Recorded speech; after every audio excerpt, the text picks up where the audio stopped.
Hello friends, welcome back my YouTube channel.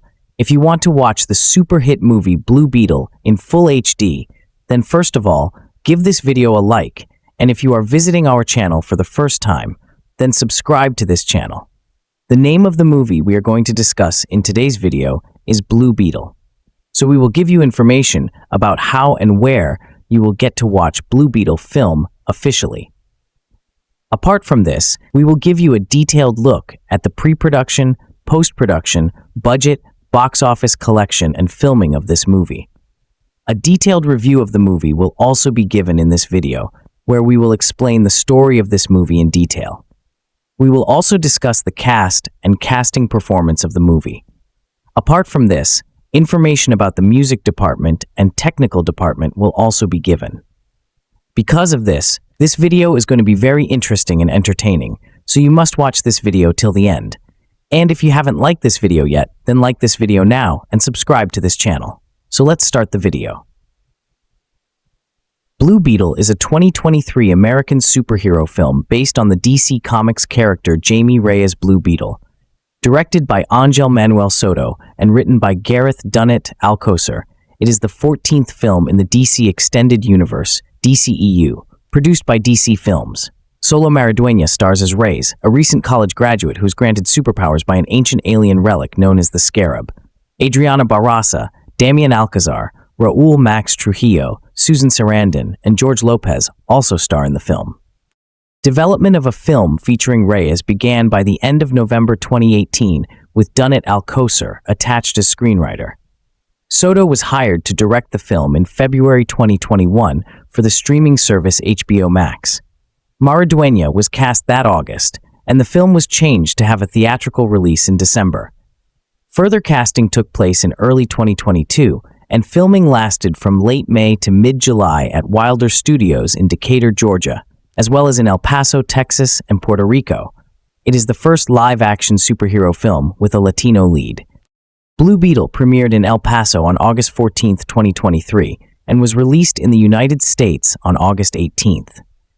The film received generally positive reviews from critics and became the most streamed film on Warner Bros. Service Max, the successor to HBO Max in the United States. Nevertheless, the film underperformed at the box office, grossing $130.8 million worldwide against a production budget of $104 to $125 million, which made it the lowest-grossing film in the DCEU. Its box office performance was attributed to factors such as the 2023 Hollywood labor disputes, the franchise's imminent reboot with the DC Universe, DCU, and Hurricane Hillary. An animated follow-up series set in the DCU is in development. Plot: in Antarctica, members of Cord Industries, led by its co-founder and CEO Victoria Cord, locate an ancient alien artifact known as the Scarab. Meanwhile, Jamie Reyes returns to his hometown of Palmera City after graduating from Gotham Law University, only to learn that his family is facing eviction from their home due to financial difficulties. Jamie's sister Milagro manages to get him a job at Victoria's mansion. However, both are fired after Jamie stops a confrontation between Victoria and her niece Jenny. Jenny later tells Jamie to meet her at Cord Tower the next day to discuss a job opportunity. The next day, Jenny finds that Victoria is using the Scarab for her one-man Army Corps, OMAC, projects. She steals the Scarab and avoids security by giving it to Jamie, hidden inside a Big Belly Burger to-go box. At home, Jamie's family convinces him to open the box, and when Jamie ends up holding the Scarab, it activates and fuses with him, encasing him in an armored exoskeleton that launches him from the stratosphere to all over the city. Jamie tracks down Jenny for answers, rescuing her from Victoria's armed forces. She tells Jamie the Scarab is a sentient weapon and it has chosen Jamie to be its host. With the help of Jamie's Uncle Rudy, Jamie and Jenny break into Cord Tower to retrieve a smartwatch that once belonged to Jenny's father Ted, but are attacked by Victoria's bodyguard Ignacio Carapax, who has an OMAC prototype infused in his body. The Scarab, revealed to be named Kaji Da, temporarily takes over Jamie's body and battles Carapax, but Jamie refuses to let it kill Carapax. Rudy and Jenny help incapacitate Carapax, then escape with Jamie to Jenny's childhood home. Jenny uses Ted's watch to activate his secret laboratory and reveals that Ted was originally a vigilante named Blue Beetle who spent his life studying Kajida before mysteriously disappearing, leaving his company in Victoria's hands. When they notice Victoria's helicopter flying toward Jamie's home, Jamie summons Kajida and returns to protect his family, but Jamie's father Alberto collapses and dies from a heart attack, distracting Jamie and allowing Carapax to capture him. Jamie is taken to an island fortress near Cuba, where he is strapped to a machine that downloads information from Kajida into the OMAX. While unconscious, Jamie experiences a vision from Alberto in the afterlife, who encourages him to embrace his destiny as the new Blue Beetle. While Jenny and the Reyes family use Ted's bug ship and its weapons arsenal to storm the island, Jamie awakens and escapes as Carapax's OMAX suit evolves into a more powerful form. Jamie reunites with his family, then encounters Carapax and battles him. Jamie nearly kills Carapax, but is stopped by Kajida, who shows him Carapax's memories it obtained through the information download, from which Jamie learns of Carapax's tragic past, including his enslavement by Victoria for the OMAC experiments and the death of his mother at her hands. Moved by this revelation, Jamie spares Carapax, who is prompted to turn on Victoria and sets his OMAC suit to explode and destroy the island, himself and Victoria, as vengeance for his mother. As the Reyes family escapes the island, they take time to mourn Alberto. In the aftermath, Jenny becomes the new CEO of Cord Industries and promises to repair the damage caused to the Reyes family by helping them rebuild their home. As the neighbors gather around the remains of the Reyes family's home and provide support, Jamie kisses Jenny and then offers to fly her to the Cord estate. In a mid-credits scene, a distorted recording is broadcast in Ted's laboratory, attempting to inform Jenny he is alive. Cast. Further information. List of DC Extended Universe cast members and characters of the DC Extended Universe. Xolo Maridueña as Jaime Reyes, a recent college graduate who gains superpowers when an alien scarab grafts onto him, forming a powerful reconfiguring exoskeleton around his body. Adriana Barraza as Nana, Jaime's grandmother who is a retired revolutionary. Damián Alcázar as Alberto Reyes, Jaime's father. Elpidia Carrillo as Rocio Reyes, Jaime's mother. Bruna Marquezine as Jenny Cord, the daughter of Ted Cord and Jamie's love interest. Raul Max Trujillo as Ignacio Carapax Omac, a lieutenant and bodyguard working for Victoria Cord. Susan Sarandon as Victoria Cord, the CEO of Cord Industries and the sister of Ted Cord, who is hell-bent on acquiring the scarab. Sarandon says Victoria represents the theme of imperialism in the name of democracy, and that she is driven by a need to be ambitious and prove herself after her brother mysteriously disappears and leaves his company behind. George Lopez as Rudy Reyes, Jaime's uncle. Belisa Escobedo as Milagro Reyes, Jaime's younger sister.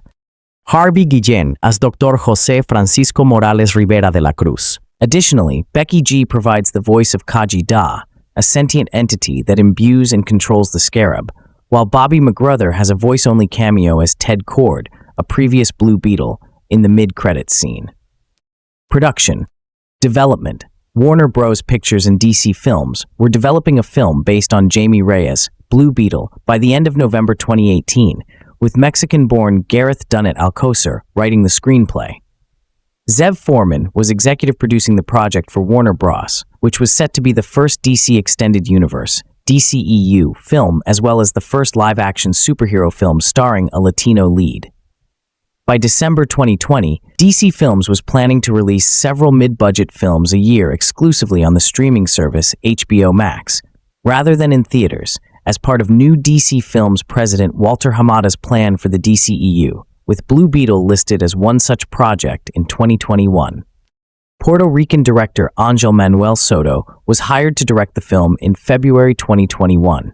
He had pitched various ideas, including a film about the Batman character Bane's origin story, when contacted by Warner Bros., but the studio had intended for him to direct the Blue Beetle film.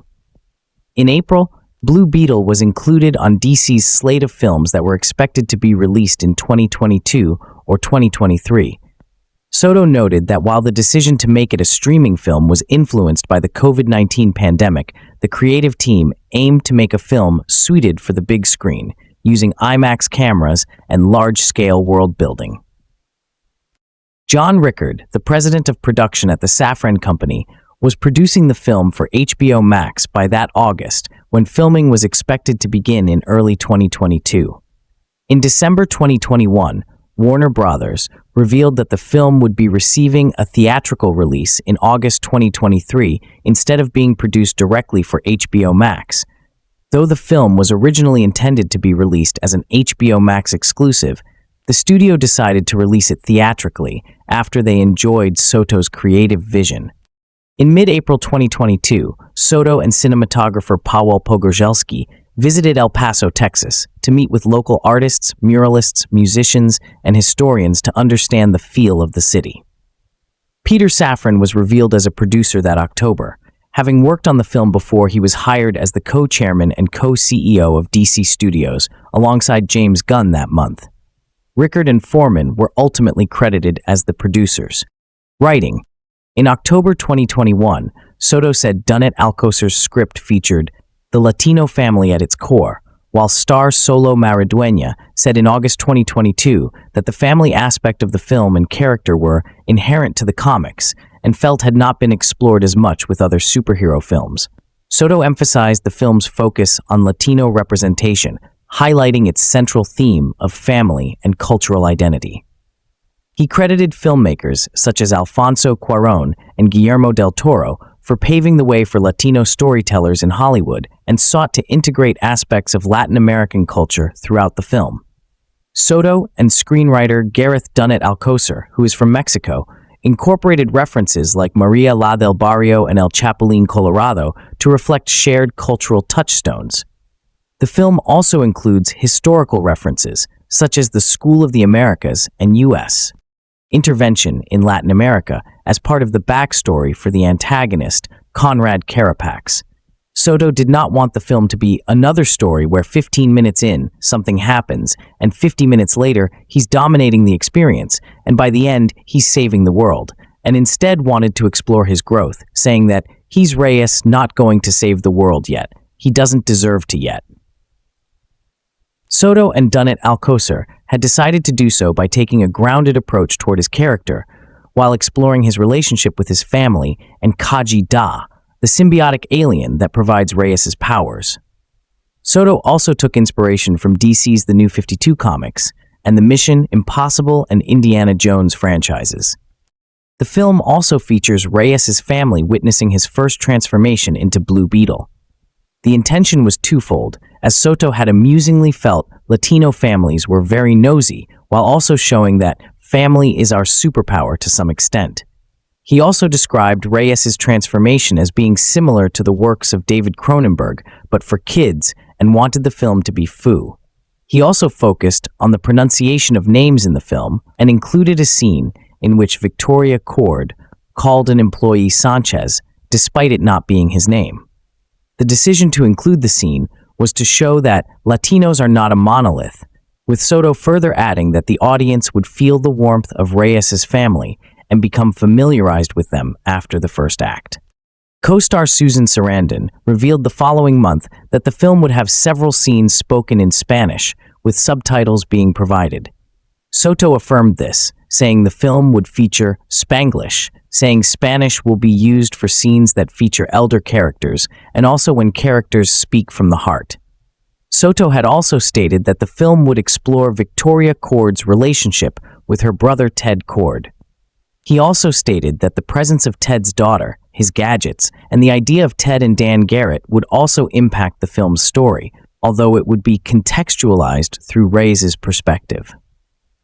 Writer Gary Dauberman provided off-screen additional literary material for the film.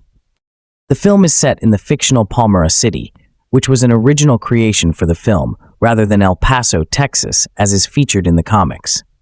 Soto said this was to create a world specific to Jamie Reyes on a similar level to Metropolis for Superman and Gotham City for Batman, and to help position the character as a potential leader in the new DC-based franchise, the DC Universe, DCU, while stating that Gunn and Safran felt that the film could be included anywhere in the DCU timeline. Soto had explained that the creative team had created the city as a metropolitan of Latinos, and that the city was divided into two parts, Reyes's neighborhood and the affluent financial district. He had also identified Reyes's upbringing as being more humble, as his family had come from the working class, had been struggling, and was also a part of marginalized communities under the threat of gentrification. Inspiration for the film came from the video game Injustice 2, 2017, and the comic book storyline Infinite Crisis, 2005-6, in which Jamie Reyes debuted, along with the comics in the New 52 for the design of the suit, while the comic book miniseries Blue Beetle, Graduation Day, 2022-23, incorporated elements from the film, such as Palmera City and Victoria Court. Casting Xolo Maridueña was Soto's first choice to portray Reyes, with Soto explaining that he couldn't stop seeing Maridueña as the character since he was hired to direct the film, enjoying his performance as Miguel Diaz in the Netflix series Cobra Kai. He also noted that his experience with martial arts while filming Cobra Kai would help with his role as Blue Beetle Soto, and Warner Bros. Offered the role to Maridueña on August 1, 2021. He was publicly revealed to be in talks for the film the next day, and his casting was officially confirmed later that day at the premiere for the DCEU film The Suicide Squad, 2021. When learning of the role, Maridueña was most excited that Reyes is a Latino character and he could bring Latino representation to a superhero project. In early March 2022, Bruna Marquezine was cast as Reyes' love interest, Jenny Cord, with Belisa Escobedo playing Reyes' sister Milagros, 10, and Harvey Guillen cast as Dr. Dela Cruz. Later that month, the rest of Reyes' family was cast. George Lopez as Uncle Rudy, Adriana Barraza as Nana, Elpidia Carrillo as Rocio, and Damián Alcázar as Alberto.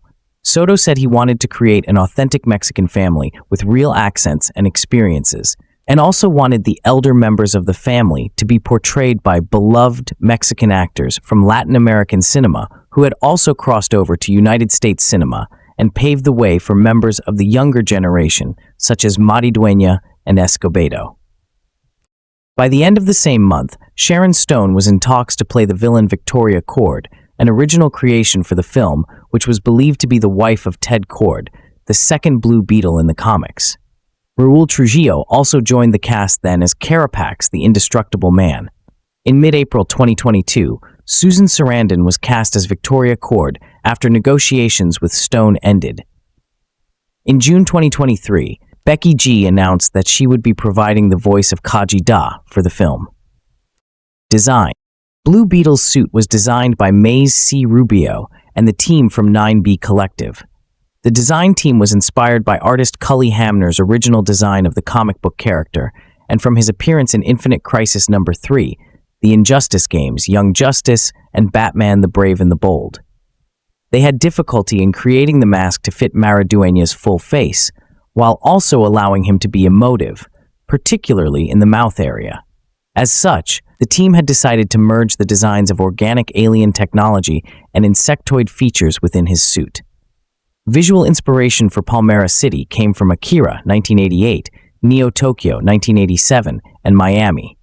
Soto decided to insert a Nintendo Power Glove for Blue Beetle following the inclusion of a shield in the script. Filming. Principal photography began by May 25, 2022, taking place in the Atlanta metropolitan area, primarily at Wilder Studios in Decatur, Georgia, using the working title Mofongo. Powell Pogorzelski served as the cinematographer. Christopher T.J. McGuire served as a camera and Steadicam operator, bringing experience from The Suicide Squad and Guardians of the Galaxy Volume 3. Given Blue Beetle's focus on family and culture, McGuire emphasized naturalistic handheld camera work to enhance intimate moments, while still employing superhero film staples like crane shots for large-scale action. Scenes for the film's third act took place at the Castillo San Felipe del Moro, a 500-year-old Spanish fortress located in the old San Juan, Puerto Rico. Filming also occurred in El Paso. Sarandon completed filming her scenes by the end of June, and Trujillo said in early July that filming was almost complete. Filming in the tight interiors of the bug-shaped spaceship required innovative camera work. Due to limited space, the crew relied heavily on slider-mounted cameras to allow for subtle motion without forcing actors to hit rigid marks. Additionally, they used a Chapman-Leonard M7 crane with a low-profile head to achieve dynamic tracking shots. For the sequence where Jamie first bonds with the Scarab in his family's home, the crew primarily used handheld cameras to heighten the chaotic energy, particularly when Lopez's character is flung across the room. McGuire noted that actors like Maridueña and Barraza adjusted their performances to play off the spontaneity of handheld shots. One of the film's standout action sequences, where Jaime's energy shields inadvertently slice a bus in half, was achieved using two physically separated halves of a real bus. Filming at Castillo San Felipe del Morro in Puerto Rico proved logistically difficult, as all equipment had to be transported via a pulley system down steep stone steps. A particularly intricate shot inside the castle required a jimmy jib to descend into a narrow chamber as George Lopez and Belisa Escobedo's characters searched for Jaime. For one shot, the crew needed to get the camera as low as possible for a dramatic angle on Victoria Cord dropping a control device. Without a prism lens, they resorted to digging a small divot in the grass, only to later discover they had inadvertently damaged a National Heritage Site, resulting in a $10,000 fine. Filming wrapped on July 18th in Puerto Rico. 2 days of additional photography took place in February 2023. The film was primarily shot on location with a heavy use of practical effects, such as for the Blue Beetle suit. Soto felt that the use of real-life locations allowed for the practical effects to be better integrated into the film. He said he wanted to prevent the film from relying too heavily on visual effects, which he described as a tool, not a dependency, to avoid overworking the visual effects artists. Visual effects and editing. Craig Alpert edited the film, while Kelvin McElwain served as the visual effects supervisor, after previously collaborated on the DCEU films Aquaman 2018 and The Suicide Squad 2021. Visual effects were provided by Digital Domain, Rise FX, Rodeo FX, and Industrial Light and Magic, ILM. The film features a stop-motion sequence featuring the eponymous character from the Mexican television series El Chapulín Colorado, 1973 to 1979, recreating the 1979 intro of the series. The sequence was animated at Ocho Studios, with Kike Rivera serving as animation director on the sequence. The sequence was conceived by Soto and Damián Alcázar, both of whom grew up watching the series and wanted to include an homage to it. McGuire emphasized the challenge of framing for both the standard 2.391 aspect ratio and the taller IMAX ratio, particularly in key action sequences like the bus scene. The team protected for IMAX and VFX-heavy scenes to allow flexibility in post-production. They used Panavision H-series lenses, chosen for their clarity and ability to use the frame fully. One ongoing challenge was framing for the Scarab's back claws, which would be digitally inserted later. McGuire noted that they constantly had to account for the extra space the appendages would take up in the frame. The film features 2 long-take, owner, sequences. The first, a Steadicam owner at the swimming pool, follows Raul Max Trujillo's character, Carapax, as he enters a military compound. The shot moves from him to Susan Sarandon's Victoria Cord, capturing generals walking away before spinning back to her for a key dialogue moment. The second oneer, shot by Jeff Haley, was a handheld sequence inside the Rey's home, tracking multiple characters through a moment of exposition. While much of the final battle used VFX for backgrounds, many sequences, including large-scale burns, were shot practically on location. McGuire noted the importance of keeping camera movements smooth for VFX-heavy shots, opting for remote heads instead of handheld work to give digital artists more stability in post-production. The Reyes' barrio scenes, in contrast, leaned on Steadicam and crane work for a mix of fluidity and controlled action. Music. Main article, Blue Beetle soundtrack. Bobby Kralik was confirmed to score the film by the trailer's release in April 2023. A soundtrack album featuring his score was released by Water Tower Music on August 18, 2023. A track from the soundtrack album, Blue Beetle Suite, was released as a single on August 11th. Marketing Soto, Damián Alcázar, and Maridueña promoted the film at the virtual DC Fandom event in October 2021, where they discussed their preparation for filming and revealed concept art for the film. The first trailer for the film was released on April 3, 2023, revealing that the film takes place in Palmera City, an original location created for the film.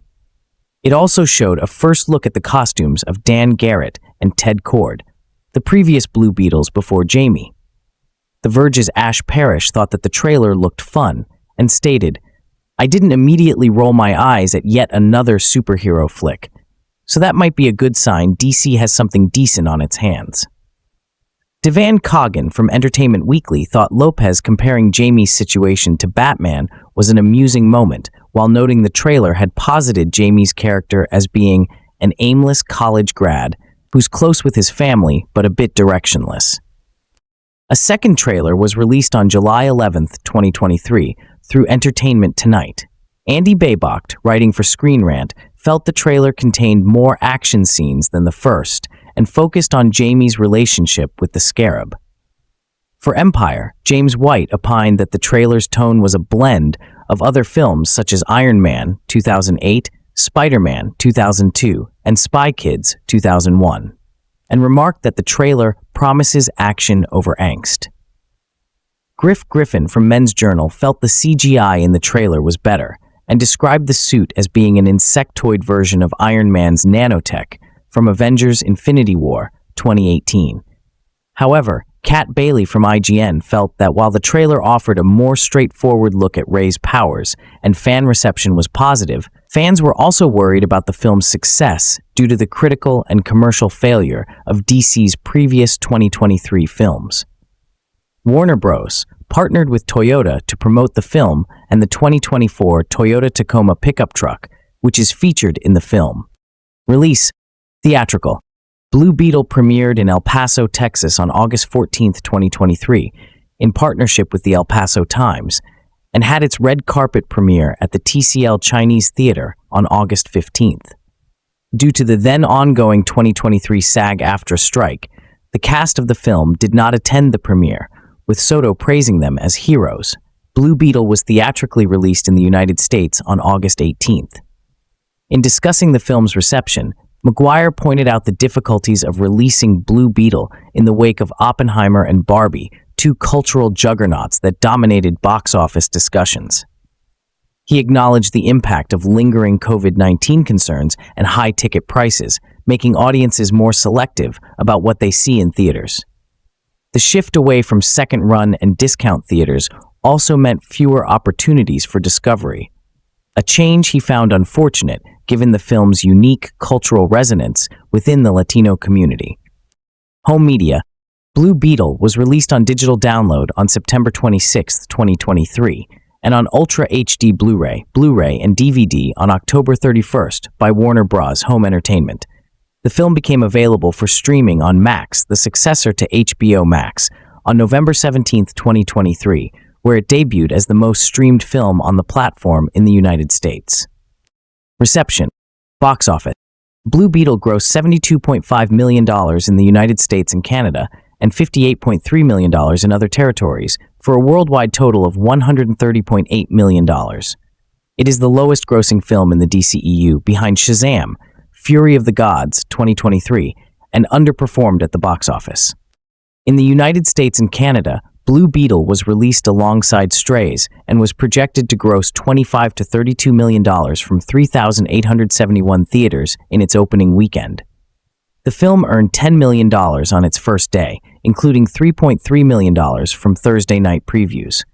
It went on to debut to $25 million, topping the box office and becoming the first film to dethrone Barbie. 39% of the opening weekend audience was Hispanic, while 66% was male.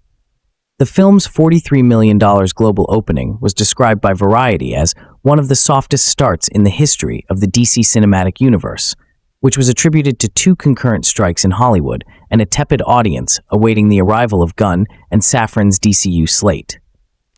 Warner Bros. Cited the effects of Hurricane Hillary as a reason behind the poor domestic opening, given it affected Los Angeles, which was one of the film's top markets.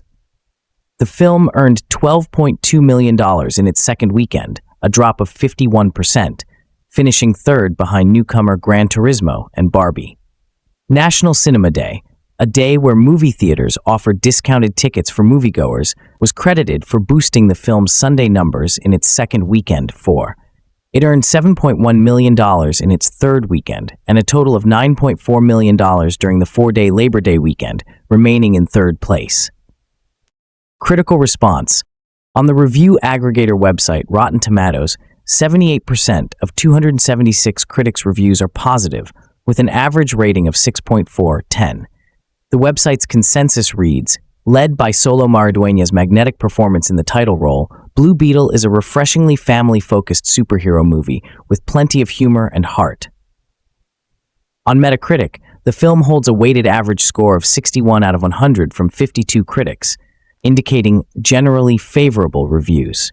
Audiences polled by CinemaScore gave the film an average grade of B+ on an A+ to F scale, while PostTrack reported that moviegoers gave the film an 82% positive score, with 65% saying they would definitely recommend it. Mark Kermode of The Guardian gave the film 4 out of 5 stars, writing, Blue Beetle may be front-loaded with visual fireworks that neatly meld the practical and the virtual, but it is the likable interplay between its down-to-earth characters that gives the film oomph, making it more than just a Shazam-style romp.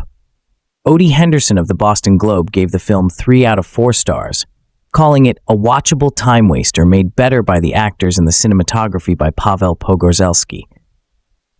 The AV Club's Justin Lowe gave it a B grade, writing, the filmmakers and the SFX team have created a memorable visual style for the film, supported by a wide array of Latino talent that underpins the authenticity of the narrative and the visuals. The Independent's Clarice Luffrey gave it 3 out of 5 stars, calling it a likable, if predictable, take on the superhero origin story that at no point invokes time travel, the multiverse, or a ginormous portal in the sky, and thank God for that. Jake Wilson of The Age was more critical, writing, Director Angel Manuel Soto and writer Damián Alcázar do their best to weave a few additional progressive elements into this basically routine production, evidently aimed at younger viewers. He gave the film 2.5 out of 5 stars. Ed Potton of The Times gave it 2 out of 5 stars and wrote, Blue Beetle is the latest product off the superhero production line, and it's as tediously familiar as rail strikes and rainy Augusts. The only thing that differentiates this DC Comics adaptation from its scores of predecessors is the fact that its characters are mostly Latino American. CNN Entertainment's Brian Lowry praised the casting and action sequences, but criticized the villain as lousy. He concluded, Blue Beetle might be able to soar into the stratosphere, but that feels like a hurdle the movie just doesn't clear. Accolade. At the 51st Saturn Awards, Blue Beetle was nominated for Best Superhero Film and won for Best Younger Performer in a Film, Maridueña. Blue Beetle was nominated for the Emerging Technology Award at the 22nd Visual Effects Society Awards for the development of machine learning cloth. Future. Continuation in the DC Universe. In January 2023, Gunn said the film was disconnected from previous DCEU entries and could connect to the DCU. By April, the Blue Beetle character was reportedly Gunn and Safran's plans for the DCU. In June, Gunn said Blue Beetle would be the first DCU character, while noting Superman 2025 is the first DCU film, while Safran soon clarified that Maridueña's Reyes would continue in the DCU, but the film itself would stand on its own. Soto appreciated Gunn and Safran's embrace of the film and the character, and he said later that month that Blue Beetle was a part of the DCU and future plans for the franchise, but was not connected to all prior DCEU films. He explained that the film lives in the world where superheroes exist. But that doesn't mean that a certain event or certain alliance or certain things from the past dictate where our film is going. He also expressed interest in the film being the first part of a trilogy. Soto added that Reyes' story from the film would remain canon for the DCU and described the film as Reyes' DCU prologue. In September, Gunn reiterated that Maridueña would continue to play Reyes in the DCU, but clarified that any DC media released before the first projects for the DCU in 2024 would not be canon to that franchise. Animated series. In June 2024, DC Studios and Warner Bros. Animation were revealed to be developing an animated television series focused on Blue Beetle for the DCU. It was expected to build off the film but tell its own story, and had the potential to lead to Maridueña starring in a DCU film if successful. Miguel Puga had been working on the series since early 2024 and was expected to serve as showrunner and director. Christian Martinez was set as writer, with Soto, Damián Alcázar, and Rickard all serving as executive producers. Galen Weisman, an executive producer on the film, was overseeing the series for DC Studios. Contracts with the main cast were said to be in flux, but DC Studios had received positive responses when asking the film's cast about returning to reprise their roles. Maridueña confirmed in July that he would reprise his role as Blue Beetle in the series, and said in February 2025 that the series was intended to debut in 2026. At first blush, there are few unexpected notes to Blue Beetle. When a baddie says, "The love you feel for your family makes you weak," you know the hero will prove that claim wrong. The villain, Victoria, Susan Sarandon, is hardly configured. It doesn't take much guessing to know they're a metaphor for the past and present ills of white American imperialism. Love will prevail. Self-discovery will happen. And yet, Blue Beetle is surprisingly politically spry. The family-bound narrative is shockingly pure. Its comedy swerves away from low-hanging memification. Instead, the film cares more about how these characters mesh. While the Blue Beetle character dates back to 1939, the updated, culturally specific incarnation of Jamie Reyes didn't grace DC pages until 2006. Since then, comic book movies have become the center of American pop culture. But those films have only recently attempted to touch every corner of human existence. Marvel Studios has, for instance, the Black Panther series and Eternals. Sony has the animated Spider-Man, while DCU has Black Adam, Aquaman, Birds of Prey, and to a lesser extent, the Justice League film. While diverse, the DCU movies have mostly avoided locking characters into any sort of cultural specificity. Blue Beetle marks a sharp break from that unwritten edict. Directed by Ángel Manuel Soto, Charm City Kings, this heartwarming, crowd-pleasing comic book flick is less serious and more colorful than the tonally dour mood of many contemporary superhero films. A mountain of love falls fast when Jamie, an endearing Xolo Maridueña, arrives home from college to the fictional Palmera City. Hugs, jokes, and genuine affection compose these early scenes. But all's not well with the Reyes family. Jaime's father, Alberto, Damián Alcázar, recently lost his auto shop business. Now, Jaime's childhood home is in danger of being repossessed by Cord Industry. Despite his pre-law degree, Jamie struggles to land a job. He goes to work with his younger waggish sister Milagro, Belissa Escobedo, as help at a resort. Much of Blue Beetle concerns the economic disparity between the haves and have-nots, particularly regarding imperialist powers. A person like Jamie can do all the right things. Go to college, remain humble, and be pleasant. Yet his background, a poor Mexican residing in the disadvantaged Edge Keys neighborhood, will always limit his future. However, he thinks he finds a lifeline when he steps in between the philanthropic Jenny Cord, Bruna Marquezine, and her ruthless aunt, Victoria. Though Victoria fires him, Jenny offers him a job if he'll meet with her the next day at Cord headquarters. From there, the script by Damián Alcázar turns toward convenience to speed up the narrative. Jenny attempts to steal a technologically advanced blue scarab before Victoria uses its power to develop super soldiers. Jenny puts it into Jamie's unsuspecting hands to smuggle out. Jenny never checks back on the scarab, though she has Jamie's number, until Jamie goes looking for her. It's a jumble of nonsensical events that get us to Jamie becoming symbiotically linked with the scarab and getting a technologically sharp blue suit. Some light prep work follows. Jamie must learn how to use his new powers, sparks of romance kick up, origin stories spring forth. You know, the usual comic book beats. These are arguably the weakest components of Blue Beetle, particularly because they're so inarticulately composed. Whatever doom Victoria provides doesn't jump off the page Rather, the ever-capable Sarandon adds smart beats and nuanced quirks to raise this baseline villain above the mundane. Victoria's grunting, stoic henchman, Conrad, Raul Max Trujillo, goes much of the film as a bruising, immovable obstacle until Damián Alcázar crams an entire backstory in the narrative's final 10 minutes. Jenny and Jamie also lack chemistry, partially because Marquezine can't help but overact as she turns up every facial expression to their breaking point.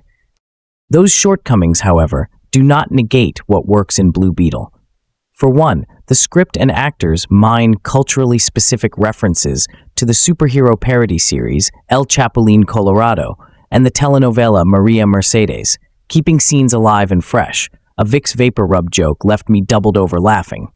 Its political invocations, such as an allusion to the School of the Americas, a major topic to cover in a big-budget film, and a harrowing scene of a raid upon the Rays' home, while overwrought in its use of slow motion, humanizes endangered immigrant families, are daring subplots to add.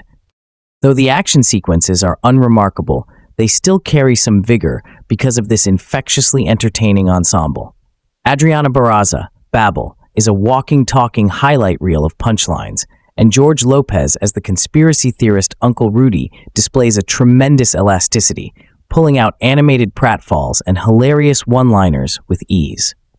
At the beginning of Blue Beetle, you know the line, "The love you feel for your family makes you weak," will ultimately be proven wrong through some narrative device. Soto's superhero flick, however, also makes family the film's strength for an enriching time at the movies. Blue Beetle might not break the mold, but it does break expectations. Plot: Jaime Reyes suddenly finds himself in possession of an ancient relic of alien biotechnology called the Scarab. When the Scarab chooses Jaime to be its symbiotic host, he's bestowed with an incredible suit of armor that's capable of extraordinary and unpredictable powers, forever changing his destiny as he becomes the superhero Blue Beetle. Review: I wasn't especially looking forward to Blue Beetle, as it just looked like yet another superhero origin story. And with all the nonsense going on with DC recently, I wondered if it would be pointless. I really only went to see it because I like Xolo Maridueña from Cobra Kai and wanted to support him. He makes for an appealing lead, and the ladies in our audience certainly seem to be fans. Blue Beetle is pretty much exactly what you'd expect, delivering a sometimes entertaining but flawed origin story for a lesser-known superhero. He's basically Iron Man. It takes a while for any action to happen, but it certainly has its moments, with a few showdowns giving us the usual superhero laser battles, but I'd be lying if I said they weren't well done. We get some nice practical explosions and some shootouts too, but nothing that really makes this truly memorable. I like the setting of Palmera City, which was basically Miami, as it's not somewhere we see often in DC movies. Normally we get dark and gritty visuals, but here, it's bright and colorful, similar to Shazam. The action was easy to see, and it was really elevated by the music score, which was almost Tron-like at times, and easily my favorite aspect of the entire film. The second half is definitely superior, as I almost walked out in the first 30 minutes, as I found the family annoying at times, especially George Lopez, who wasn't funny at all, and the script was mostly terrible. Blue Beetle does have heart, however, and I was emotionally engaged with the story, and even teared up at one point, but that's also due to the fact I recently lost one of my best friends. There's more mention of family than a Fast and Furious movie, and there is nothing subtle about any aspect of it. There are also no surprises, and we were even saying some of the dialogue before the characters, which shows how generic the script was. Susan Sarandon was certainly hateful in it, but she was pretty terrible as the villain, and never remotely intimidating.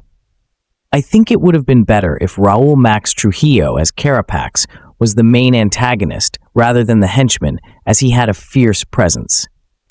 Overall, Blue Beetle likely won't make much of a dent in the box office, and will probably be forgotten by audiences in no time, but it did get a round of applause in our theater, and people cheered at a few points, so it will have a fan base.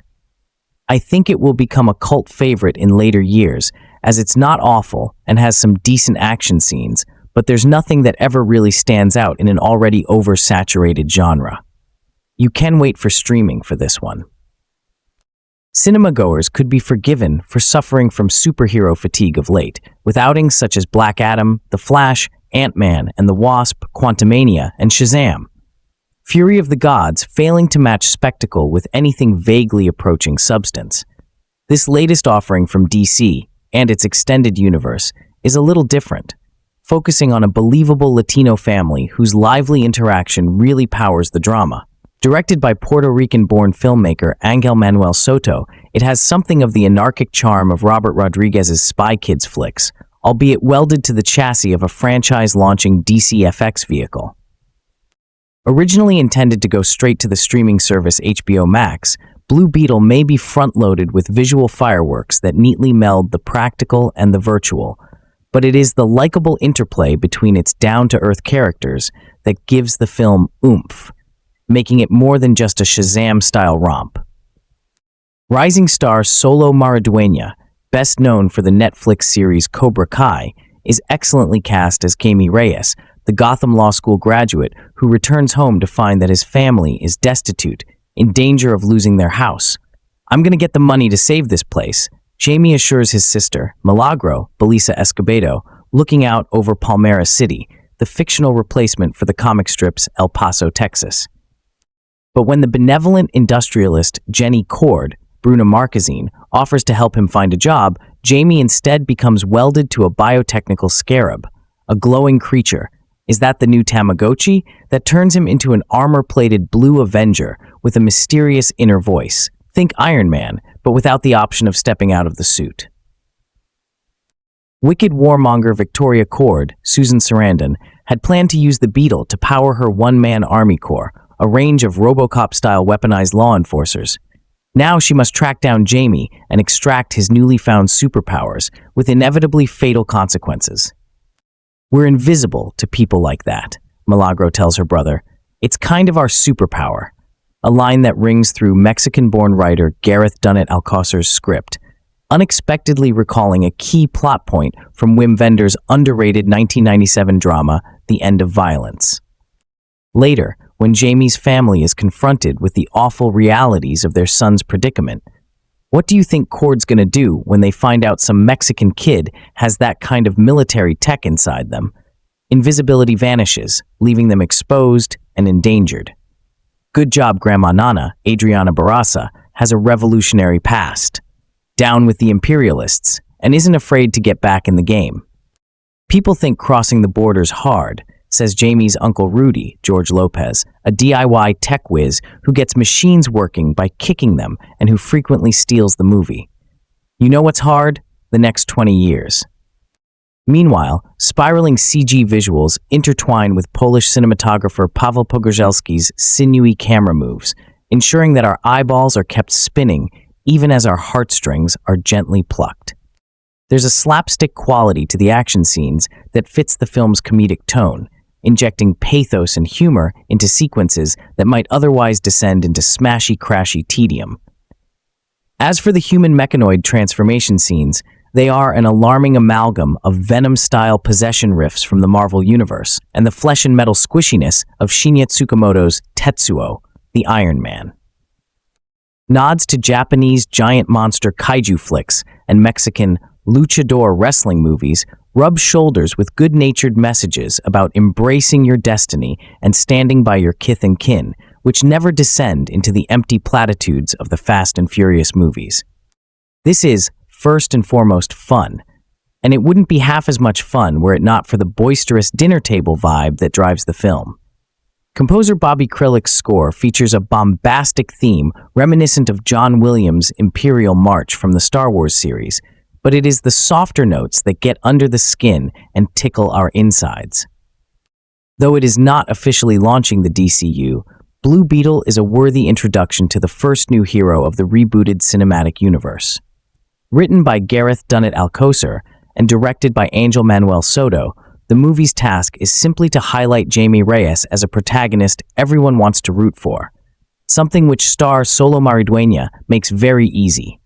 The actor brings a fresh-faced innocence to the already earnest script, and he is lifted up further by the various members of the Reyes family and their big personalities. But while Blue Beetle's story has universal appeal regardless, the strength of DC's newest entry lies in Jamie Reyes's ties to his loving Mexican family. Though Blue Beetle is based on DC Comics, no knowledge of specific issues or even previous movies is required to step into the story. In fact, the only acknowledgement of the larger cinematic universe is the Superman and Batman name drops that already appeared in trailers.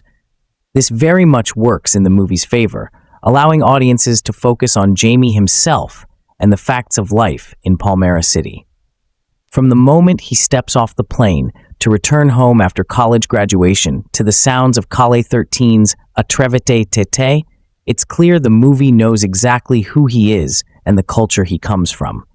A clear-eyed optimist looking to improve his family's station in life through intelligence and hard work, he is hit with a heavy dose of reality when he learns that his father lost his shop after a heart attack and his parents are about to lose their house.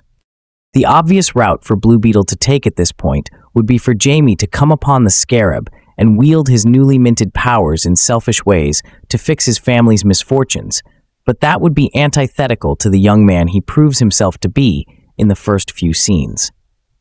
Instead, greatness is thrust upon him most unwillingly, and his journey is one of understanding his new form and accepting Kaji Da, voiced by Becky G, as part of himself. Helping him along that path are his parents Rocio and Alberto, Elpidia Carrillo and Damián Alcázar, his nana, Adriana Barraza, who is herself an icon of Mexican cinema, Uncle Rudy, the always hysterical George Lopez, and his smart aleck sister Milagros, Belisa Escobedo. This close-knit family unit is the beating heart of Blue Beetle, and every moment they are all on screen together feels like a warm hug. Damián Alcázar's screenplay is packed full of pop culture references only fellow Latin American viewers will understand, but the actors deliver them with perfect clarity and thus make the inside jokes accessible to all. Each Reyes brings a unique flavor to the household recipe, whether it be Rudy's anti-government paranoia that was probably inherited from his ex-rebel mother or Alberto's patient optimism that he clearly passed down to Jaime. There is a comfortable energy surrounding these domestic scenes, and they make up an arc that stands apart from the heroics and in some cases surpasses them. Blue Beetle doesn't lose its sense of fun when it dives into the titular superhero's bag of tricks, and Maridueña's performance is as perfectly suited to the sci-fi action scenes as it is to the more tender or comedic ones. Nevertheless, the movie does suffer from uneven visual effects, which render the Scarab's powers less impressive and make Cord Industries seem less imposing. The latter is the biggest obstacle keeping Blue Beetle from soaring high because they take up too much real estate as a villainous entity to be ineffectual. Susan Sarandon is clearly having a great time as evil matriarch and CEO Victoria Cord, but her warmongering plan never feels like it amounts to a real threat. Nor are her sidekicks, Ignacio Carapax, Raul Max Trujillo, and the so-called Dr. Sanchez, Harvey Guillen, given the focus they need to shine. This is also where knowledge of DC Comics history comes in handy, as Victoria's importance stems from her brother Ted Kord, who was the first Blue Beetle. While he doesn't physically appear in the movie, his presence lingers through both his sister and his daughter Jenny, Bruna Marquezine, who becomes Jamie's love interest.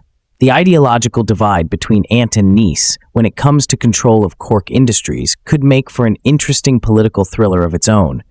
But Blue Beetle is not particularly adept at diving into that area. Nor does it need to be, allowing the cold and distant state of the Cord family to contrast poignantly with the fierce love that the Reyes all have for one another. Soto plays into the fact that the majority of the cast is Mexican or indigenous Latin American, or Brazilian in Marquezine's case, through more than music choices and telenovela shoutouts, but there was still a larger story about cultural clashes and class disparity left off the table. Perhaps the realities of day-to-day living in Palmera City, where families like the Reyes who are struggling to make ends meet coexist with tech billionaires like the Cords, could have been further explored if Blue Beetle didn't devote so much time to trying to implement a world-ending threat. Despite that, the movie is a charming depiction of functional family bonds, and one of the best introductions to a live-action DC superhero in recent memory. But long story short, this movie wouldn't feel as fresh or as heartfelt if it weren't for the fact that the Ray family feels real, and the relationships between them is incredibly poignant, allowing us as the audience to get close to them and share in their laughs, joy, and pain. That's what makes this film incredibly special, compared to most offerings from the superhero genre. This sense of closeness, however, is only achievable through terrific performances. And leading the pack is the incredibly charming and charismatic Xolo Maridueña, gives a performance on par with Tom Holland's debut as Peter Parker, a sweet underdog hero with a heart of gold. Many have said how incredible he is in A Cobra Kai and Guilty Confession. I've never seen it, but having seen his performance here, he's just an endearing and likable presence. You instantly care about this character and are invested in the love he has for his family, as well as his mission to do right by them, no matter what. You believe he's a good person through and through. So when he bonds with the Scarab, you don't question it one bit. And that's because Maridueña, the +-A, has that type of good-natured, well-intentioned spirit, and it comes across in the sweet, innocent Ash delivery of his lines. Trust me, the kid was born to play a superhero. It also helps that Haim is a likable character. He's never in-your-face obnoxious. Take note as a flash of writers, and he just seems like a solid everyman you can root for. Additionally, the aforementioned Alcatilda, are Lopez, Escobedo, and Barza do stellar work here. Barza and Lopez provide laughs, but Lopez tunes down his typical jokester persona to give a more heartfelt performance as Jimenez guy in the chair and moral support. Coach Barza provides a fun and spirited, chaotic energy mixed with the strength and heart of a true matriarch. But it's Alcatilda, Zar's tender performance that allows us to understand where Jimenez's conscience and sense of justice comes from. Alilda, Zar is arguably the heart of the movie, providing a sweet and emotional performance that really leaves the biggest impact in the film. Admittedly for me, the weakest performances for me were Bruna Marquezine, who was sweet as Jenny Card, but the line delivery felt off at certain points. And surprisingly enough, Oscar winner Susan Sarandon. We know Sarandon to be one of the best actresses working today, but her performance here feels incredibly phoned in, which is odd because we've seen her perform the scene chewing villain before in movies like IA Enchant or even her vocal work in the second Dera Grazia movie. But here, she's just very bland. It doesn't help that as a villain, she's incredibly one-dimensional too. Thankfully, to counterbalance her are two other more interesting antagonists. The always welcome Harvey Gillild, the copyright N who doesn't get nearly enough to do, and the menacing Raul Max Trujillo playing Carapax, a villain who actually becomes much deeper towards the end of the film. What makes all of this terrific, however, is certainly the execution, and that's to shower every amount of praise on director Angel Emmanuel Stowe. His steady hand has afforded this movie the luxury of terrific pacing, evenly distributed amounts of execution, surprisingly fun action scenes, and surprisingly palpable emotional beats. A Blue Beetle represents the perfect pace and tone that an original superhero film about a youthful hero should feel like. And if the lightness of this character will clash with some of the darker elements to come in the DCU, I welcome it fully. Because it's the right way to lighten up the cynicism with heart and optimism. That's what Merid do, the plus-minus as Haim represents, and what Stos, in fact, this may be the brightest, most optimistic DC movie to be released in years. And it's because STO knows that not every DC movie needs to be doom and gloom and darkness. Thank goodness for that. I will also say the screenplay, while very heartfelt at times, might also be one of the less strong aspects of the movie. While the family aspects are beautifully well done, there were moments where a line or two made me groan a little. But it was never as bad as Black Adam finding a catchphrase, Sham's annoying quips, or Barry Allen feeding himself rotten broccoli for no reason. It was just the occasional sour note when you knew a line didn't really work or came off right. Luckily, it's incredibly few and far between. Now, we need to get to the big part of this movie, the representation. Stowe has made a movie that is proudly Latino in every nook and cranny of its fiber. From the references to classic telenovelas and Mexican cartoons, the movie is a celebration of the Latino community and one that never shies away from being so. From the joys of family to the struggles of immigration, the danger of deportation for members of the Ray family is openly acknowledged as a challenge. And in a sobering scene, we see uniformed guards with weapons forcing these characters out of their homes in the middle of the night. Yes, within the context of the movie, these are just private security staff members. But obviously, Soto was making a statement about the real threat of PE, particularly Latinoa, a families being separated or screwed over by people in positions of power. I was shocked that the movie was brave enough to go there, even though it was never a hard requirement. But in doing so, through the eyes of a Latino director like Stowe, it's able to make a bold statement about what it's like to be a Latino person of color in a country that's often openly prejudiced and discriminatory towards the Latino community. And yet, he does this within the confines of what makes sense for the greater narrative, never once feeling preachy. More than that, however, Stowe has taken good actors who have appeared in minor supporting roles here and there over time and given them a film that takes pride in sharing the spotlight between its leading man and its supporting cast. And from a representation, team could have cast the biggest name Latino actors working today. But let's be honest, putting Xolo or Saloic in this movie would detract not just from the authenticity we get for the family knowing these aren't the same Latino faces we've seen in cinema over and over, but also diminish the potential opportunity to elevate actors like Alquilda, !Zar Escobedo, or Barza into starring roles which they deserve for their genuine charms and collective talent. On a technical level, while not flawless, I did find the VFX to be an improvement over several other higher-budgeted films we've seen in recent years, namely, again at a flash, but also $300 million movies like Indiana Jones and the Dial of Destiny, or even at Door, Love and Thunder. That says a lot about what Soto was able to do on a fraction of the budget that the aforementioned films had. They're not perfect, but they're far more believable than the aged Harrison Ford or the awful-looking Kronob from DC's previous film.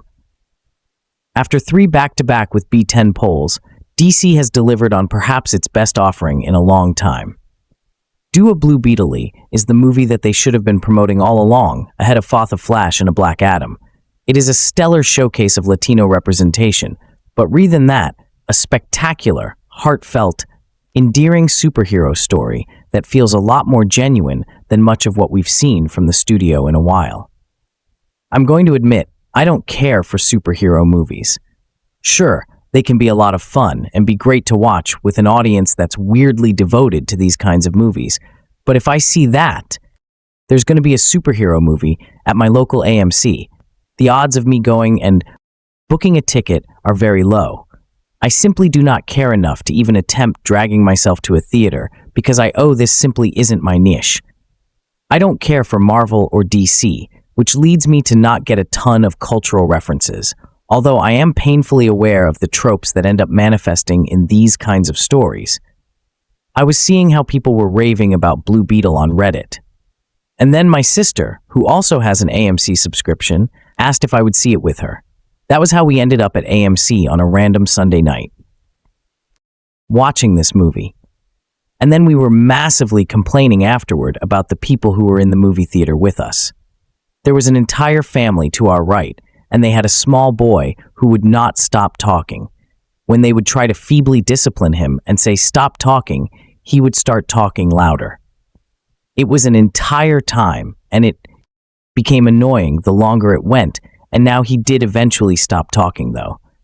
Let's discuss the movie now. So the protagonist of this movie is Jimeme Reese, who is returning home from college after graduating with a pre-law degree from a university in Gotham. He has returned to his multi-generational family that lives in a neighborhood deeply affected by gentrification, and they're debating how to break it to him that they're going to lose the house because of everything going on.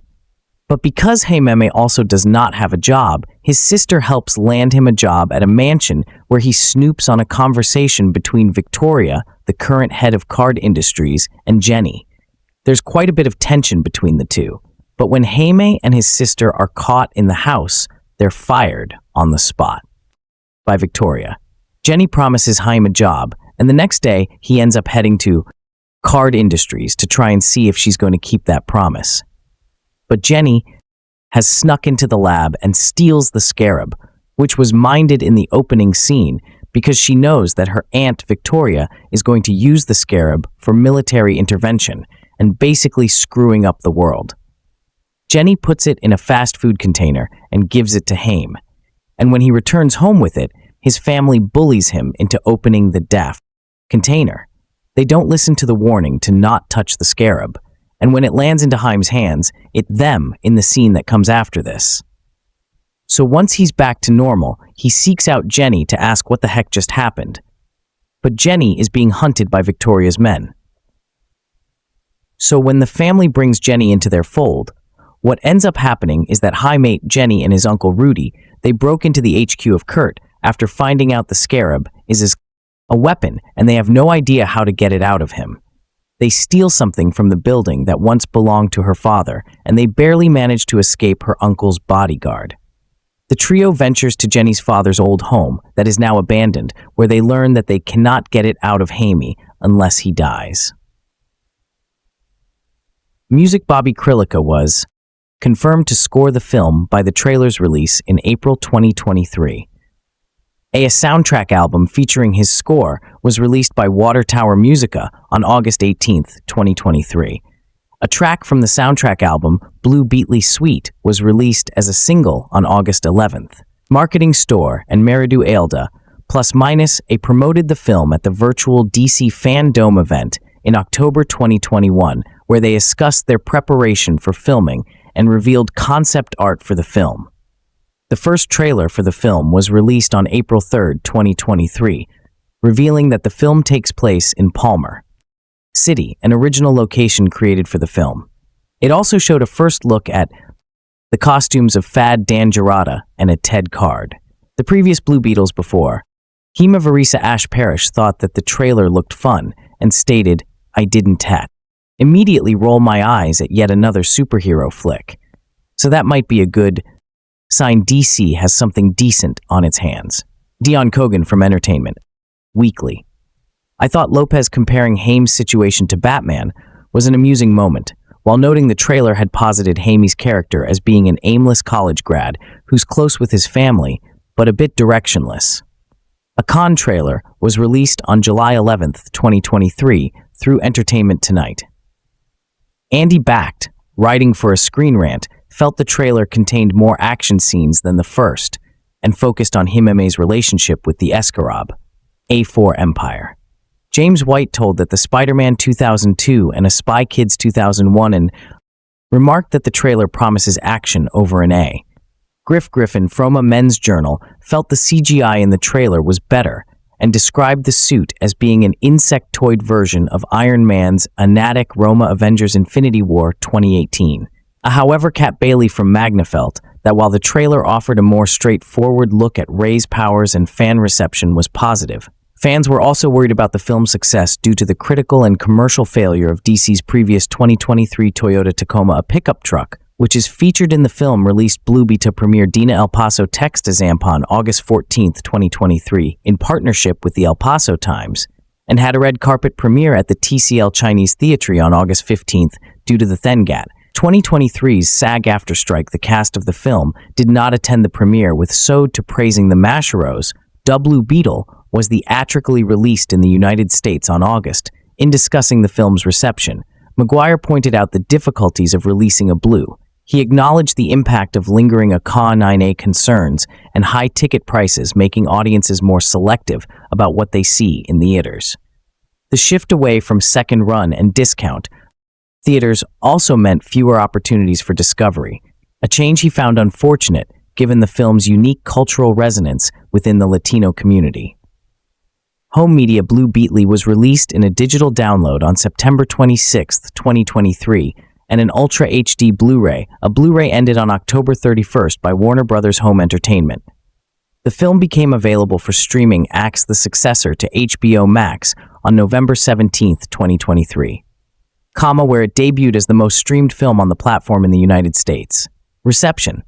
Blue Beetle grossed $1.72.5 million in the United States and Canada and $158.3 million in other territories for a worldwide total of $130.8 million. It is lowest grossing film. In the Zoo Behind the Sham Fury of the Godsa 2023 are performed at the box office in the United States and Canada. A Blue was released alongside the Estrays and was projected to gross $125 a 32 millions from 3,871 theaters in its opening weekend. But the film earned $110 million on its first day, including 13.3 M's the box office and becoming the first film to detone Barbie. 39% of the opening weekend audience was Hispanic, while 66% was male. But the film's $143 million global opening was described by Averacia as one of the softest starts in the history of the DC cinematic universe, which was attributed to concurrent strikes in Hollywood and a tepid audience awaiting the arrival of Gunn and Safran's DCU slate. Warner Bros. Cited the effects of Hurricane Hillary as a reason behind the poor domestic opening, given it affected Los Angeles, which was one of the film's top markets. But the film earned $112.2 million in its second weekend, a drop of 51%, finishing third behind newcomer Grand Prix MOA and Derby. National Cinema Day, a day where movie theaters offered discounted tickets for moviegoers, was credited for boosting the film's Sunday numbers in its second weekend. It turned $1.7 million in its third weekend and a total of $19.4 for $1 million during the 4-day Labor Day weekend, remaining in third place. Critical response on the review aggregator or a website Rotten Tomatoes. 78% of 276 critics' reviews are positive, with an average rating of 6/4.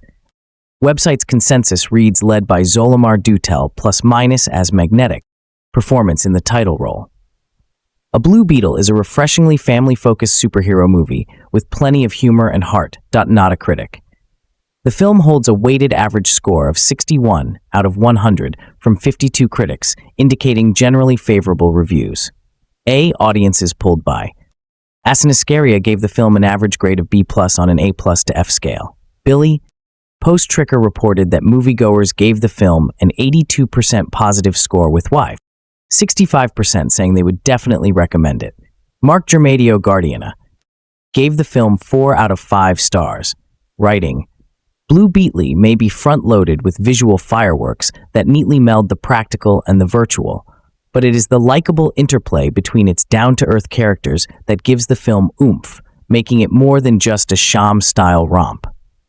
Todd Henderson of the Boston Globe gave the film 3 out of 4 stars, calling it a watchable time waster, made better by the actors and the cinematography by Paul Pajerski. The AV Club suggested Low gave it a barade.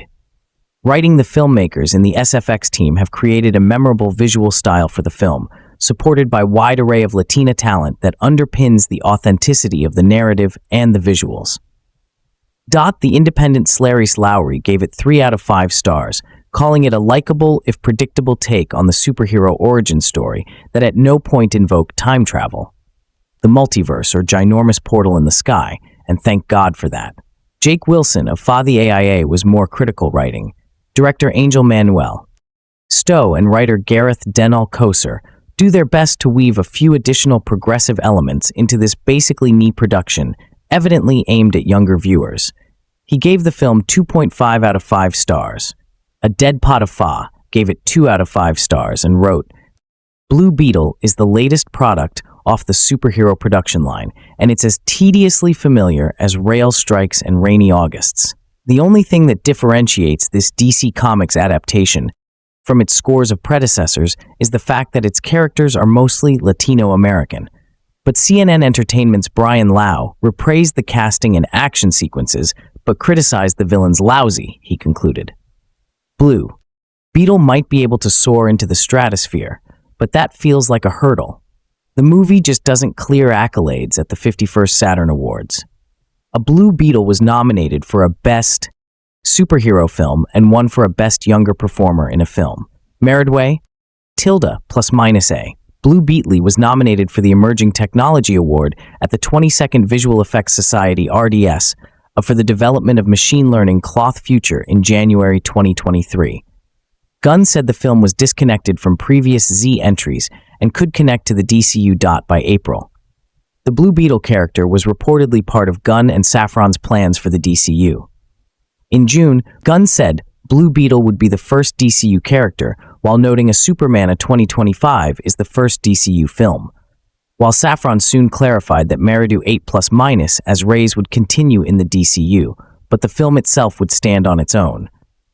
Later that month, Stas the Blue Beetle was a part of the DCU and future plans for the franchise, but was not connected to all prior SEU films, explaining the film lives in the world where superheroes exist. But that doesn't mean that a certain event or certain alliance or certain things from the past dictate where a film is going. He also expressed interest in the film being the first part of a trilogy. In September, Gunn reiterated that Maridueña plus minus A would continue to play Reyes in the DCU, but clarified that any DC media released before the first projects for the DCU in 2024 would not be canon to that franchise. Animated series in June 2024, DC Studios and the Warner Brothers Animation were revealed to be developing an animated television series focused on Blue Beetle for the DCU. It was expected to build off the film, but tell its own story, and had the potential to lead to Maridueña. A tilde plus minus a starring in was expected to serve also showrunner and director. Christian Martinez was set as writer with Stokoser D. Rick, all serving as executive producers. Galen Visman, an executive producer on the film, was overseeing the series for DC Studios. Contracts with the main cast were said to be in flux, but DC Studios had received positive responses when asking the film's cast about returning to reprise their roles.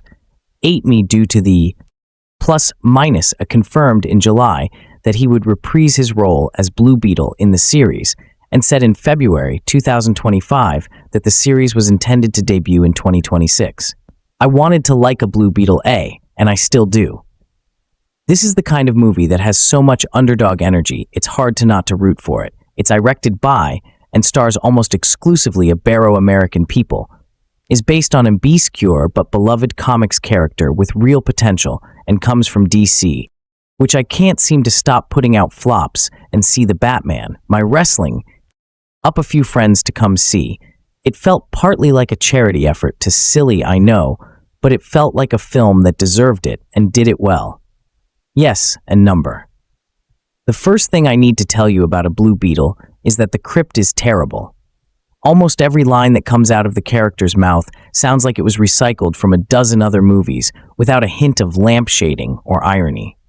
It follows the standard superhero origin framework, pace by pace, pitting a scrappy young hero against an evil corporation seeking an alien artifact like the screenwriter had a manual for it on hand, or more likely a ton of Marvel movies. And most criminally of all, they essentially make Blue Beetle a bug-themed Iron Man, hardly bothering to lean into his more unique aspects, like the Scarab's alien origin, nor his power to create weapons. This makes the action sequences rather generic and strangely lacking in stakes. As the Scarab is alternately overpowered and pathetically useless, all pointing to an inconsistent understanding of the character's powers and dynamic appeal. I suppose that last paragraph may well have turned you off from the movie. If you're still here, though, let me try to qualify things a bit. Alla of the issues listed above are listened by lead actor Xolo Maridueña, plus minus as of Kia of a winning charismatic performance. He really does make you believe he's the first ever movie character to find a E artifact that gives him amazing powers, which he must then use to defeat the bad guy. Oh, and fall in love with the beautiful girl he happens to get entangled with during said journey. Said girl, played by Brazilian novelist star Bruna Marquezine, is not exactly a comparable acting talent, but at least her character averts a Hollywood pet peeve of mine, instead of a Brazilian to play a high spinophone South American. She really is a Portuguese-speaking Brazilian. Small victories the direction. Two tries noli to elevate a film that was already compromised at the script stage, it manages to have a distinctive feeler from the usual CG/GI vistas and Anglo-American cultural trappings of modern superhero flicks. The Miami-alike Palmer City is wonderfully realized, clearly divided between the futuristic neon-lit downtown where the villainous car industries is located and the rundown projects where our hero and his family live. Bobby Krill's cool ATS-style synth score also successfully avoids the Hans Zimmer drone that has overtaken almost every recent Hollywood blockbuster. I must admit, the film's disproportionate emphasis on the family's comedic antics gets a little old at times, especially since most of the gags are unoriginal. The tough granny was actually a badass guerrilla fighter in her youth. With that said, their bilingual Mexican-American dynamic feels very true to life. Quite the opposite of the Rose Studio tactic of a sigh ham breeze sometimes that we see way too often. A reference to the classic Mexican comedy Cesa El Chapal and Colora is also very welcome. It's a credit to director A. Manuel Soto that a Blue Beetle doesn't just feel like it was mandated by studio heads to be ethnic. Its cultural background feels integral to its story, not incidental. Eine Blue Beetle. Then we have essentially a film that has much to praise on paper, yet provides an only sporadically entertaining experience due to its fatal count as a recommendation. I really don't know, to be honest with you. If you can appreciate a movie for its technical qualities, notwithstanding character and plot, then you'll certainly find much more to like here than in the likes of F.A. Flash or Ant-Man and the Wasp: Quantumania. If you want a compelling story, deep themes, and smart dialogue, the A broken bar. Maybe go see a Barbie again. From Warner Brothers Pictures comes the feature film Blue Beetle, marking the DC superhero's first time on the big screen. The film, directed by Angel Emmanuel Sto's Xolo Maridueña, plus-minus A in the title role, as well as his alter ego, Jaime Reyes. Recent college grad, Jaime Reyes returns home full of aspirations for his future, only to find that home is not quite as he left it as he searches to find his purpose in the world. Fate intervenes when Jaime unexpectedly finds himself in possession of an ancient relic of alien biotechnology, the Scarab. When the Scarab suddenly chooses Jaime to be its symbiotic host, he is bestowed with an incredible suit of armor capable of extraordinary and unpredictable powers, forever changing his destiny as he becomes the superhero Blue Beetle. Blue Beetle kicked off a nice introduction for the character of Jaime Reyes. Xolo Maridueña, plus-minus A, was not only perfectly cast for the role, but he also gave a really solid performance. I thought he was incredibly relatable, especially without his approach to gaining these new powers and the love he had for his family. The film made his journey of becoming a hero feel more realistic, especially with the technology involved. Kudos to the costume department, because Blue Beetle's suit looks amazing. One of my favorite moments with Jaime was his initial transformation as the Blue Beetle. While there have been plenty of hero transformations in other films, this one managed to feel unique enough to stand on its own. The VFX used during these scenes was also pretty spot on. I thought the theme of the family worked well, specifically for Jaime Reyes' character. There's a pretty emotional scene that happens. You'll know it when you see it. Sember, that was essential in shaping Blue Beetle's identity. What made this scene so effective was all of the buildup in the previous scenes of how essential family is to Reyes. With that buildup, I thought it led to a satisfying dramatic scene that helped this film grow right before our eyes. On another note, I really liked the action scenes too. My initial concern was that many of the scenes would look too similar to other superhero movies. However, director Angel Emmanuel Sto managed to pay homage to other films. For example, Man of Steel without making the fight scenes look like a direct ripoff. Probably the best elemental fab was the authentic Latino culture that was portrayed. While I'm not of the Latino culture, my assessment of this comes mainly from the reactions of other Latino viewers who were in my screening. When certain Spanish phrases would be said or cultural references made, I heard the hollers and cheers from those members of the audience. That's all I needed to know, that this film spoke to its intended audience. At the same time, I didn't feel left out or out in the cold, despite not understanding all of the references. Either way, I was happy that those represented in the film felt happy. So that's a plus in my book. Blue Beetle unfortunately couldn't escape the formulaic curse that's upper hero films. The story felt overly familiar and easily predictable at almost every turn. It also didn't help that the ending of the movie felt pretty corny. There were a couple of good moments of comedic relief. I thought Nana was a delight in what she brought to the table. However, what didn't work for me was the over-inclusion of the family. Don't get me wrong, the Reyes family is fun, charming, and delightful for the most part. Yet, this film spent way too much time with them at the expense of the main character. I was disappointed with how little of Blue Beetle we actually got in a Blue Beetle movie. It would be like watching a Spider-Man origin film and having viewers spend time with Aunt Eptrap, May, Uncle Ben, and Mary Jane for over 30 minutes. While it did make sense that the theme of family was a prominent component of the story, it was completely overused in different ways.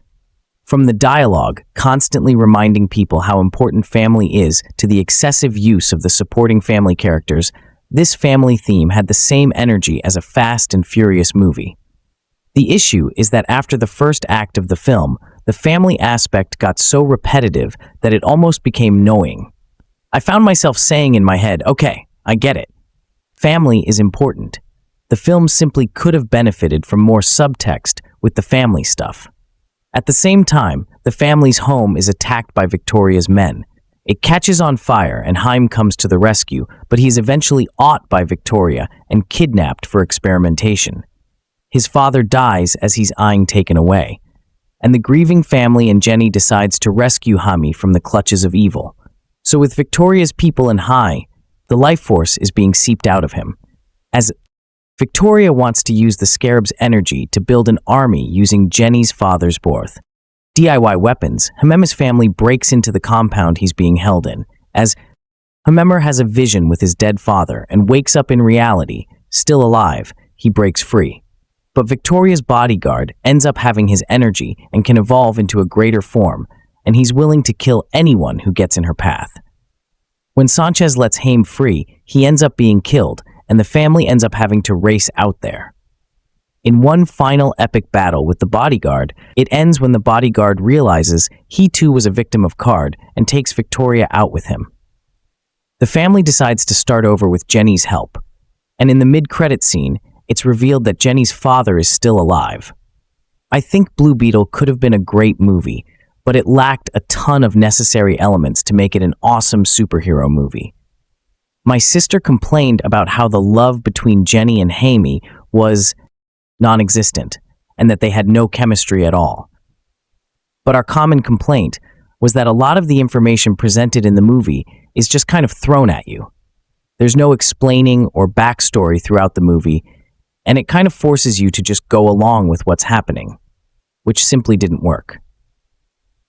The movie was funny, though, and I enjoyed how it ended up incorporating Latinx culture in a way that seemed more genuine than just for, in today's world, superhero movies are still quite a hot commodity and a lucrative business in box office results. Translating comic book heroes and villains onto the silver screen and helping ignite fanboy passion and cinematic excitement for possible sequels, prequels, spin-offs, and blockbuster team-ups within the realm of DC Comics. The established super staples have become quite the marquee lineup of both popular and well-known characters throughout the years, including the likes of Superman, Batman, Wonder Woman, Green Lantern, Flash, and several others. These main players have, throughout the past few decades, have dominated the spotlight on both the big screen, producing a long-running media franchise from animated cartoons and movies to big tent-pole motion pictures. In addition, various interpretations of some DC superheroes have graced the limelight in many different perspectives, with different actors and actresses producing distinct and memorable performance in encapsulating their iteration of these popular comic heroes, with the major roster have had their time in the cinematic sun. Lesser-known and or secondary supers have begun to emerge from out of the shadows of their comic book forefathers, and by extension, demonstrating their prowess of standing on their own, yet still able to speak to the modern era of superhero blockbuster business moniker. Now, Warner Brothers Pictures and director Angel Emmanuel Stowe present the latest comic book film adaptation of the lesser-known superhero in the movie A Beetle. Does this movie find the strength and superhero integrity to reach comic book glory? Or is this a standard one-and-done entry that's too derived of greater cinematic endeavor? Hot off the heels of college, Jamie Ray's Xolo Maridueña has come back home in Palmer City, but the young man quickly finds out that things aren't the same. His family has been evicted from their home by Co-Industries. His father Alberto Dolda and Alcatilda Czar facing medical issues and job opportunities are minimal, leaving Jamie in panic about his future for him and his loved ones. Taking a position at a posh resort with his sister Magro Melissa Escobedo, Jamie soon encounters Victoria Card, Susan Sarandon, who manages the Card Empire, struggling to make a connection with her niece Jenny Bruna. Marquezine, who is cautious around her aunt after her father Ted has gone missing. Jenny makes a connection with Jamie, happy to explore the various jobs at the company. But when the young man makes a jaunt to Call's facility, he finds Jenny escaping, handing him a hamburger box for safekeeping. Back at home, Jamie opens the container and is exposed to the power of the Scarab, a device that fuses to his host's body, giving him superhuman abilities of protection and energy at his command. Not knowing what to do with this newfound power, Jamie experiences the power the Scarab has to offer, turning him into a one-man war machine that Victoria wants to possess and sends her bodyguard, Ignacio Carapax, Raul Max Trujillo, to retrieve what was stolen. Yes, I'll be the first to admit that I do love superhero movies. Are they big-budgeted endeavors? Yes, for the most part, as they usually are. But a few do offer some smaller scope and can still achieve greatness. Are they meant for mass appeal?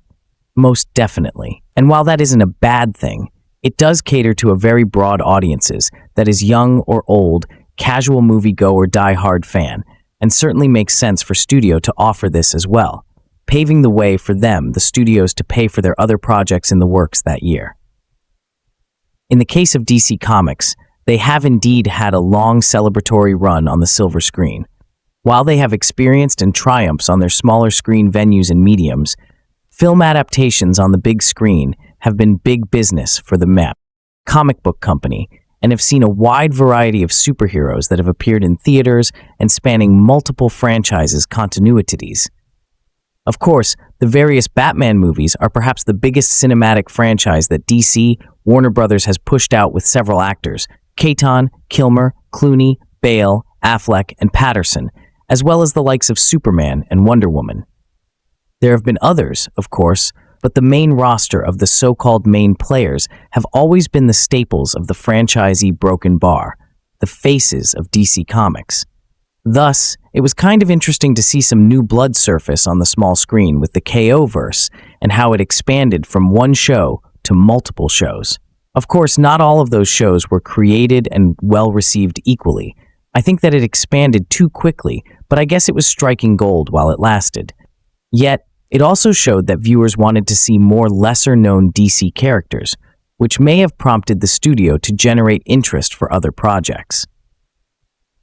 This brings me back to talking about A Blue Beetle, a 2023 superhero film, and the latest offering in DC comic book character being adapted into a motion picture.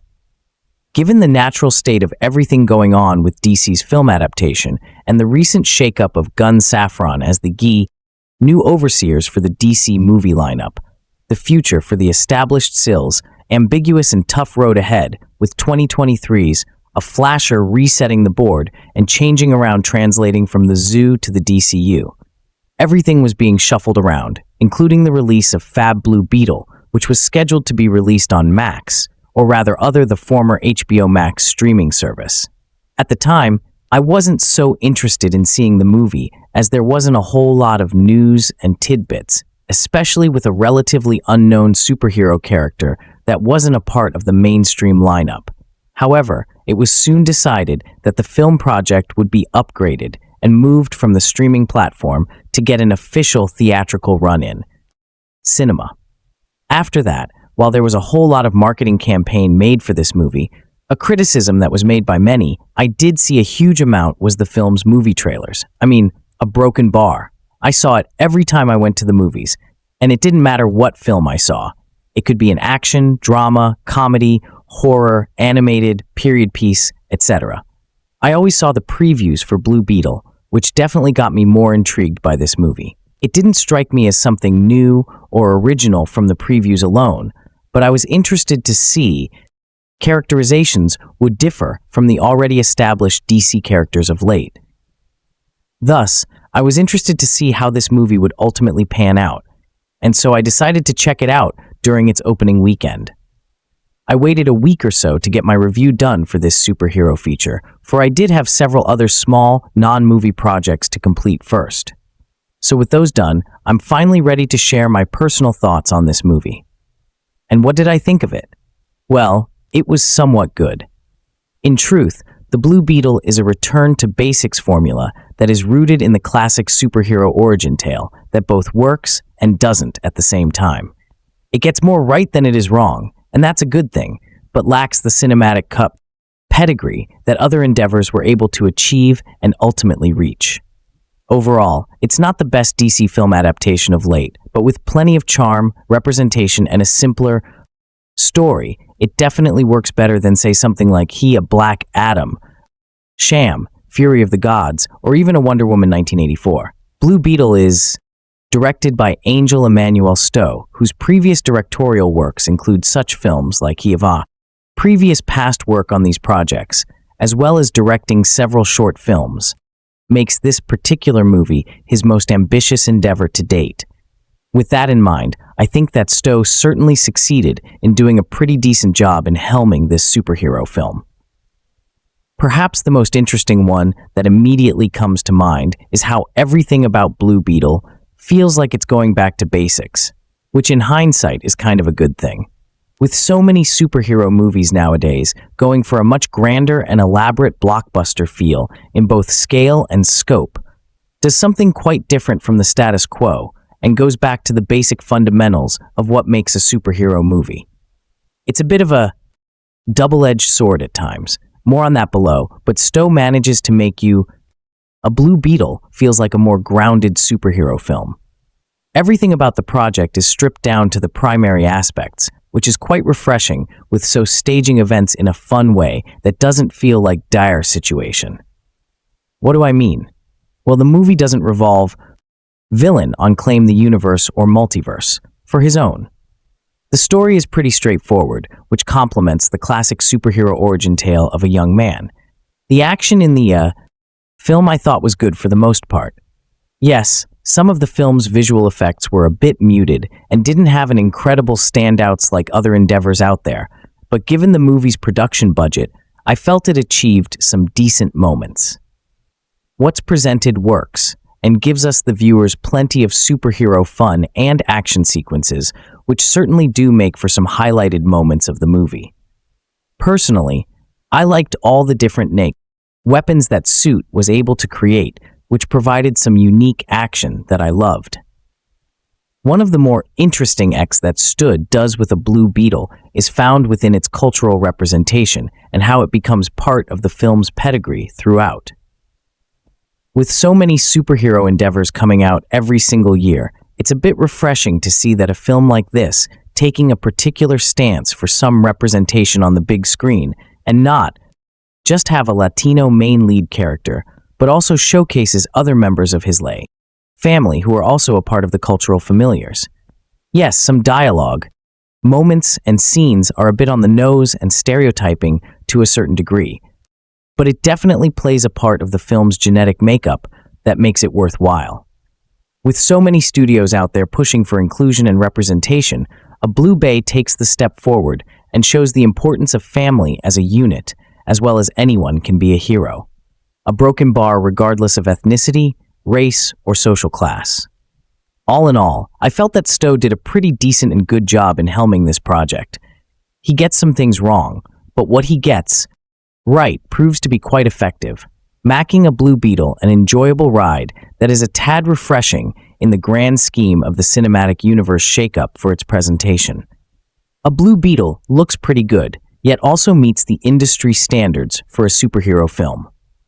That's not to say what's presented and displayed works, which it does, but since the project is kept on a much smaller scale and with a smaller production budget, roughly $14 million, there is nothing groundbreaking and or pushing the boundaries of superhero endeavors. That being said, what is given still looks good, especially how the movie, like the story, is a bit more of a grounded and has a more sense of that old school realism throughout the features, background aesthetics, which was mostly notable in the community where the Reyes family live. In conjunction with that, the movie still has that little bit of fantastical superhero future tech nuances within its setting, which is featured in some of the wider shots of Palmer City. Thus, the film's in the scenes main players, including John Billington, production design, Jennifer McGentile, set decorations, May Rubio, costume designs, and the entire art direction department should be commended and noted for their efforts on this project. In addition, the cinematography work by Paul Pogorzelski does get some moments to show off some cinematic shots in the film, including some clever usage of camera angles and some sequences that help build upon some of the dynamic dramatic pieces. Lastly, the film score, which was composed by the Hex and Cloak, Bobby Krilic, is pretty good and does provide plenty of solid compositions, pieces throughout the feature, including the classic superhero sweeps and motifs, a few 80s synthesizers, as well as a few tender moments within dialogue-driven scenes. Unfortunately, a Blue Beetle, while carrying its own superhero swagger, isn't quite as palpable as other recent hits, with the project faltering within several areas. How so? Well, perhaps the biggest problem that the movie can't overcome is that it isn't quite as Polish as other DC comic film adaptations. What do I mean by that? It's kind of hard to say, but I'll try to put into context that you, my readers, will understand. For starters, the feature, as stated ab. That's not to say what's presented feels genuine in how it wants to convey certain aspects and nuances within representation and superhero action, but it's quite clear that the feature does not share the same type of cinematic pedigree that other DC films had of late, including the likes of recent endeavors such as Sham, Fury of the Gods, A Black Adam, and Batman. It's a wide combination of things that contributes to this lacking shine that the feature is missing. But in general, the greater end result is a project that, while enjoyable, still feels somewhere between a TV movie and streaming movie. It is the reason why I think that the movie should have remained on the streaming platform instead of being released theatrically. One of the biggest components that the movie falters on in contributing to that lack of polish is found within how predictable the story is and how the character play a part in the feature. This, of course, derives from the film script, which was banned by Gareth Don Koser, and doesn't really challenge the movie in any way of originality or storytelling ingenuity. Perhaps the movie could have worked more than it was originally intended if the script had more substance rather than a usual fanfare. What's presented sort of works, but it's all rather formulaic to the touch, which causes a lot of predictable moments that happens throughout. Everything from the how the story progresses and how it is presented has been done before many times in superhero origin narrative as a broken bar. And sadly, while this back-to-basics method is refreshing, it comes at the cost of creative ingenuity. Familiar cliches and tropes are quite visible. Twists and turns are easily telegraphed, and revelations and conclusions felt lackluster from the get-go. In addition, the movie, which runs a pretty breezy runtime, does feel like it could have utilized more substance in several crucial areas, especially in the middle act. Again, if there was more to the features script and how everything plays out, a Blue Beetle could have been a lot more intriguing. But for what's presented, Stowe and his team go the safe route and don't really color outside the lines with the film story. If this movie was released like in the early 200s, I think it would have been well received. But in this day and age of superhero films that are far more complex and better handled, I feel like a Blue Beetle is too run-of-the-mill with its narrative and character execution. In addition, while I did mention that the movie has more of comedic level, some of the feature's humor feels rather shoehorned in and enforced. That's not to say that the movie has a unique swagger about, which it does, but the humor-based jokes and sight gags get a tad bit excessive, as if the features is just trying to pad out its story with comedy instead of humor. I definitely get where the script was going for a much lighter tone. But when there is more comedy antics than a storytelling substance, a broken bar, there is a bit of a problem within the staging, executing of the feature. Plus, I do have to mention that the comedy is a bit more juvenile than what I was expecting. That's not to say that some of the jokes and gags made me laugh, but I felt that were meant for a more lowbrow type of humor and didn't exactly stick their landing, which translates to missing their target rather than hitting them.